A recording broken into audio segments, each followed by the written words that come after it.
കഴിഞ്ഞ 2-3 മാസമായിട്ട് എർത്ത് പല സ്ഥലത്തും ചെറിയ തോതിൽ 5 പോയിന്റ് സംതിങ്ങിൽ വരുന്ന റിക്ടർ സ്കെയിൽ രേഖപ്പെടുത്തിയ വളരെയധികം എർത്ത് നമ്മൾ കാണാൻ തുടങ്ങുന്നു. 3, 3.5, 4, 4.5 സർവ്വസാധാരണമായി ഈ വന്നുകൊണ്ടിരിക്കുന്നു. ഇപ്പോഴാണ് 8.8 അതിഭീകരമായ ഒരു ഒരു എർത്ത് നമ്മൾ കാണുന്നത്. അതുകൊണ്ട് ഈ കടൽ തീരങ്ങളിൽ താമസിക്കുന്നവർ എപ്പോഴും ഈ എർത്ത് കഴിഞ്ഞാൽ അതിൻ്റെ സുനാമി ലോകത്തിന്റെ പല ഭാഗത്തേക്കും പസഫിക്കിലും ഇന്ത്യൻ ഓഷ്യനിലും ഒക്കെ വരാം.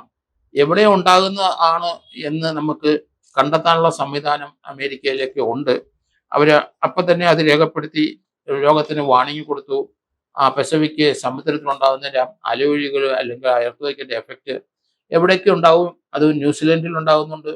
അതുപോലെ തന്നെ ജപ്പാനിലും, പിന്നെ റഷ്യയുടെ തീരത്തും, പിന്നെ അലാസ്കയിലോട്ട് പോകുന്നു, പിന്നെ കാനഡയിലോട്ട് പോരുന്നു. കാനഡ കഴിഞ്ഞുള്ള അമേരിക്കയുടെ കാലിഫോർണിയ തുടങ്ങിയ സ്ഥലങ്ങളിലേക്കും അതിൻ്റെ എർത്ത് ഈ എഫക്റ്റ് വന്ന് നമ്മൾ കണ്ടു. ഏതായാലും വളരെ സൂക്ഷിച്ച് ഇനിയുള്ള കാലത്ത് കടൽ തീരത്ത് അധികം വലിയ പട്ടണങ്ങൾ ഡെവലപ്പ് ചെയ്യുന്നത് അത്ര സുരക്ഷിതമാണോ ഇല്ലയോ എന്ന് നമുക്ക് ഇനി ചിന്തിക്കേണ്ടിയിരിക്കുന്നു. അലാസ്കയിലും ഹവായിലും ന്യൂസിലൻഡിലും ഒക്കെ എവാക്വേഷൻ നടക്കുകയാണ്.